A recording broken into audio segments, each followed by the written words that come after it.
Hi, this is Charlie from Path of the Bee. Today is Sunday, the 17th of July, so we're going to do a Sunday vlog. My plans today are to install bee escapes in my supers and be prepared to pull honey tomorrow. So we're going to kind of work through that. My plan is also, as soon as I'm done pulling honey, I want to do walkaway splits with my colony. So what I'll do is I'll add a brood super in between as I go. So I'm gonna lift the honey supers up. I'm gonna remove the queen excluder. I'm gonna add a brood box in there. I'm gonna put the bee escape on. I'll set my honey back on. Tomorrow I'll come out, take the honey off, and the bee escape. Put the lid on it.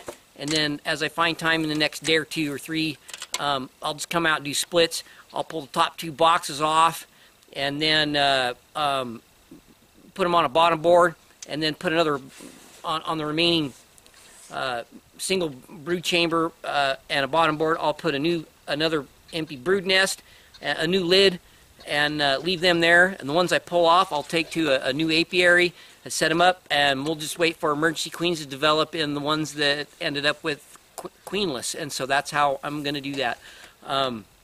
So today I'm kind of getting set up for that process. At the same time, we're getting ready to pull honey. So let's get started. Okay, so we're going to go ahead. I'm going to show you how you do this. I got my fancy tool here, and we're going to a friend to help do this. And we'll go ahead and set this down, and we'll set this bee escape on.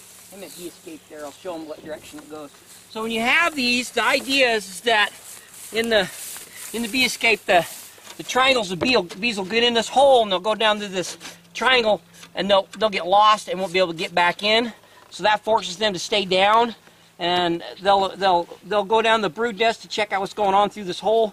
They won't be able to get back up. That'll vacate, empty out your honey boxes, and life will be good.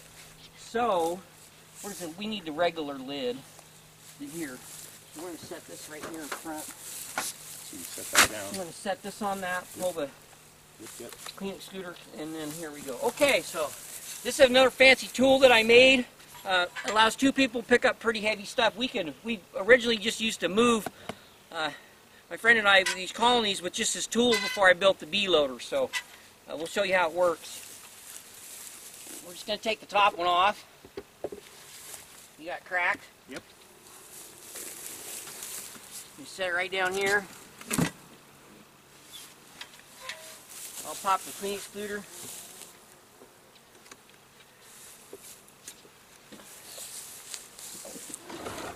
Clean a little wax off of here, and we'll go ahead and put that super on, and that'll give the space for the bees to show up into.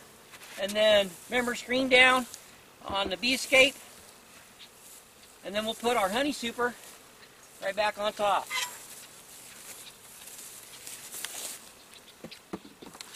Hang on, I had to get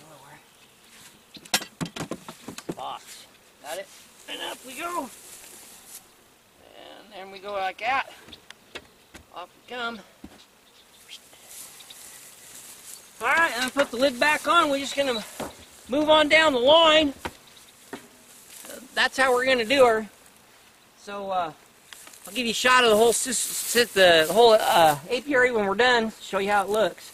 When it gets heavier and further on down, the bigger ones, we'll use the bee loader to do that. So I just thought I'd show you that. All right, I'll get back to you when we're done.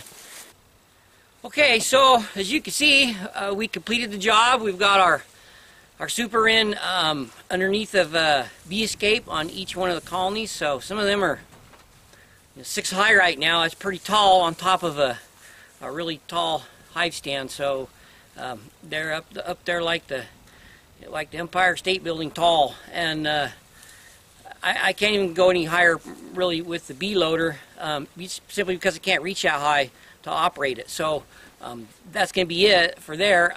Tomorrow I'll come out and I'll pull the honey off of that, and if there are a few remaining bees that are in there, I'll use a leaf blower to help vacate them, and then I'll haul them in, and we'll get that honey extracted out of there. So that's going to be it for today. Thanks for joining me, and we'll catch you next time.